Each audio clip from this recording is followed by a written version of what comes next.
Hello friends, good morning. কেমন আছো সবাই? আশা করছি সবাই খুব ভালো আছো, আর আমরাও বেশ ভালো আছি।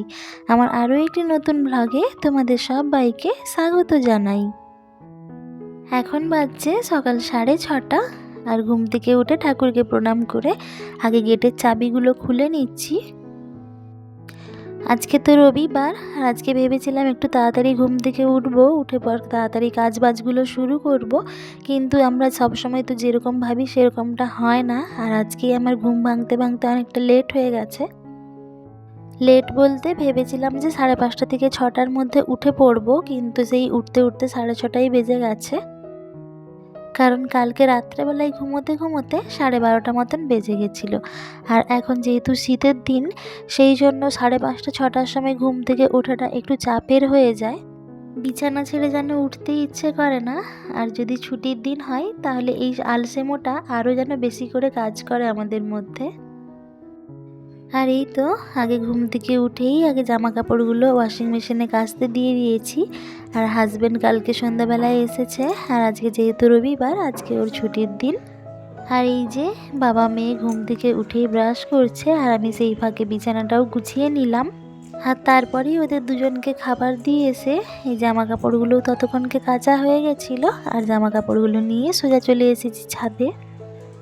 আজকে যেহেতু আমার বাপের বাড়িতে নেমন্তন্ন আছে, আর তাই জন্য বাড়িতে সেরকমভাবে রান্না বান্নার বিশেষ কোনো ঝামেলা নেই।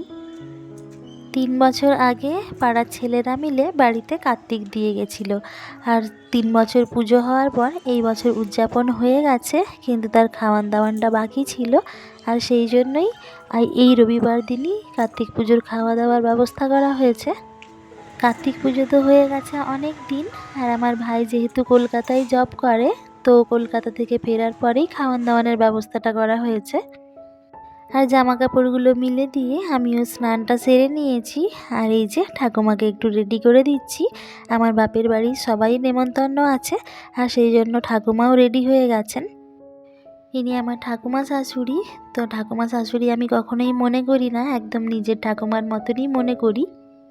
আর ঠাকুমাও নিজের নাতনির মতনই আমাকে ভালোবাসেন, কখনো মনে করেন না যে আমি নাতবউ। ঠাকুমা এই বয়সেও কুচি দিয়ে শাড়ি পরেন, আর তাই ঠাকুমার কুচিটাও একটু ধরে দিলাম, আর আঁচলটাও ঠিকঠাকভাবে করে দিলাম। ঠাকুমা খুবই ফিটফাটভাবে থাকতে পছন্দ করেন, আর ঠাকুমা এই বয়সেও খুবই পরিপাটি, আর আমার এই বিষয়টা বেশ ভালো লাগে। কিছুদিন আগেই অনলাইন থেকে এই সানস্ক্রিনটা অর্ডার করেছিলাম। এই সানস্ক্রিনটা আগে আমি কখনো ব্যবহার করিনি। এটা অ্যাকোয়ালজিকা SPF 50 UVA আর ব্লু লাইট প্রোটেকশন সানস্ক্রিন। জানি না কীরকম হবে। ঠাকুমা তো অনেকক্ষণ আগেই রেডি হয়ে গেছেন, আর বাপের বাড়ি যাব বলে আমিও রেডি হয়ে নিচ্ছি।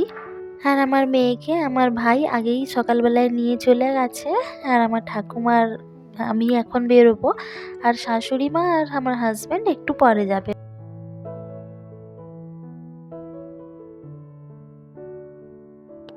এই যে পলা পেস্টিং আংটিটা দেখছো, এই আংটিটা এই বছর জন্মদিনের সময় আমার মা আমাকে গিফট করেছিলেন। অনেক দিনেরই একটা শখ ছিল এরকম পলা পেস্টিং আংটির। আর এই যে সরু চেনটা দেখছো, এই চেনটা আমার হাজব্যান্ড আমাকে পুজোর আগে আগেই বানিয়ে দিয়েছেন। আমরা যখন নতুন কিছু কিনি বা নতুন কিছু বানাই, তখন আমরা সবাইকেই সেটা শেয়ার করি, আর এতে আরও খুশিটা যেন দ্বিগুণ হয়ে যায়, তাই না? কিন্তু সব সময় সব খুশি সবার সঙ্গে শেয়ার করা যায় না। হয়তো যেটা আমার কাছে খুশি মনে হচ্ছে সেটা অন্যকে ভালো নাও লাগতে পারে। কেননা এরকম অনেকেই আছেন যারা অন্যের খুশিতে খুশি হতে পারেন না। কেউ যদি খারাপ থাকে, কেউ যদি কষ্ট পায়, তাতেই যেন তারা মনে মনে অনেকটা শান্তি পায়। শুধুমাত্র আমার ঠাকুমা শাশুড়ি ছাড়া এই আনন্দের বিষয়টা আমার বাড়ির আর কারো সঙ্গেই শেয়ার করতে পারিনি, আর এটা আমার কাছে খুবই দুঃখজনক একটা ব্যাপার। তো দেখো, ঠাকুমাকে সঙ্গে নিয়ে আমিও পৌঁছে গেলাম আমার বাপের বাড়িতে। তারপর এখানে পৌঁছে একদম রাত পর্যন্ত এতটাই ব্যস্ত হয়ে পড়েছিলাম যে আর কোনো কিছুই তোমাদের সঙ্গে শেয়ার করার মতন সময় হয়ে ওঠেনি। আর তাই তোমাদের সঙ্গে দেখা হচ্ছে একদম পরের দিন সকালবেলায়। আর এখন বাজছে সকাল 7টা মতন, আর এখন আমি রান্নাটা বসিয়ে দিয়েছি, কেননা আজকে তো সোমবার, আর আজকে সোমবার মানেই আমার হাজব্যান্ডের যাওয়ার পালা। এখন যেহেতু বেলাটা অনেকটাই ছোট, আর সেই জন্যে উনি একটু তাড়াতাড়ি চলে যান। আগে যেমন দুপুরবেলা 3টের ট্রেনে যেতেন, কিন্তু এখন সকালবেলায় 10টার ট্রেনে উনি ব্যাক করেন। তাই ভাবলাম যদি দুটো ভাত খেয়ে যাই গরম গরম তাহলে বেশ ভালো হবে, আর সেই জন্য রান্নাটাও বসিয়ে দিয়েছি। ফ্রিজে কালকে রাত্রেবেলায় আটা মেখে রেখে দিয়েছিলাম, আর এখন আটাটা বের করে রাখলাম। আর ওর মধ্যে কিছু মাছও ছিল, মাছগুলো বের করলাম। সকালবেলায় তাড়াহুড়োর মধ্যে কী বা রান্না করব, এত তাড়াতাড়ি তো রান্না করাও যাবে না সব আইটেমগুলো। তো ভেবেছি মাছের ঝাল, ডাল আর একটু আলু পোস্ত করে দেব। এই বিস্কিটগুলো জারে ভরে দিচ্ছি, এই বিস্কুটগুলো আমার হাজব্যান্ডকে দিয়ে পাঠাবো। আর চা কফির সাথে এই বিস্কুটগুলো খেতে উনি ভালোবাসেন। বন্ধুরা, ভিডিওটার এই পর্যন্ত। তোমরা যারা আমার সাথে আছো তোমাদেরকে অনেক ধন্যবাদ। আর যদি ভিডিওটার কিছুটা হলেও তোমাদের ভালো লেগে থাকে তাহলে প্লিজ একটা লাইক করে দিও, আর কমেন্ট করে জানাতে ভুলো না আজকের ভিডিওটা তোমাদের কেমন লাগলো। আর যদি এরকম আরও নতুন নতুন ভিডিও দেখতে চাও তাহলে প্লিজ আমার চ্যানেলটা সাবস্ক্রাইব করে চাইলে আমার এই ছোট্ট পরিবারের সাথে থাকতে পারো। আর যারা ইতিমধ্যেই আমার এই ছোট্ট পরিবারের সদস্য হয়ে গেছো তোমাদেরকে অসংখ্য ধন্যবাদ।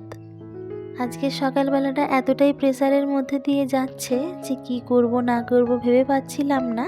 কেননা একদিকে এই রান্না বান্না, আর একদিকে আমার হাজব্যান্ডকে উপরে ছুটে ছুটে ডাকতে যাওয়া, অপরদিকে ওর জামা কাপড় গুছিয়ে রাখা। তো কখন কি করব মাথা যেন ভেবে পাচ্ছিলাম না। একদিকে ভাত বসিয়ে দিয়েছি, আর মাঝখানে ওর জন্য চা বসিয়ে দিলাম। আর এপাশে আমার মাছগুলোও ভাজা হয়ে গেছে, একটু মাছের ঝাল করে দেব। আর ডালটাও আমি আগের থেকে তো সেদ্ধ করেই রাখলাম, ডালটা ছকে দিলেই আমার রান্নাটা প্রায় কমপ্লিট হয়ে যাবে। আর আলু পোস্তর আলুগুলো আমি সেদ্ধ করে রেখে দিয়েছি, কেননা এখন তাড়াহুড়োর সময় অত ভেজে কষে রান্না করতে গেলে অনেকটা দেরি হয়ে যাবে। ঠিক এই সময় আমার হাজব্যান্ড ঘুম থেকে উঠে এসে বললেন যে আমি ভাত খেয়ে যাব না, আমি রুটি বা পরোটা কিছু একটা খেয়ে যাব। সকাল থেকে এত পরিশ্রম করার পর যদি সমস্ত পরিশ্রম ব্যর্থ হয়ে যায় তাহলে মনটা খুবই খারাপ হয়ে যায়, আর তখন খুব রাগও ধরে অন্যের ওপর। কিন্তু কিছু করারও নেই, অনেক সময় আমাদের প্রিয়জনদের আবদার আমাদেরকে মুখ বুজে মেনে নিতে হয়। আবার আমার হাজব্যান্ডের জন্য আর মেয়ের জন্য পরোটা বানিয়ে দিলাম, আর ও চা দিয়ে পরোটা খেয়ে নিয়েছে। আর মায়ের ওখান থেকে এসে কালকে বিকেলবেলায় জামা কাপড়গুলো গুছিয়ে রেখেছিলাম, আর সেগুলো ব্যাগে ঢোকানো হয়নি, সেগুলো এখন ব্যাগের মধ্যে ভালোভাবে গুছিয়ে প্যাক করে দিচ্ছি। আমার হাজব্যান্ডের তো খাওয়া হয়ে গেছে, আর এবারে আমিও জামা কাপড়গুলো প্যাক করে রেডি হয়ে নেব ওকে স্টেশনে ছাড়তে যাওয়ার জন্য। আজকে এখানেই বিদায় নিচ্ছি, দেখা হবে আরও একটি নতুন ব্লগে। ততক্ষণ সবাই ভালো থেকো।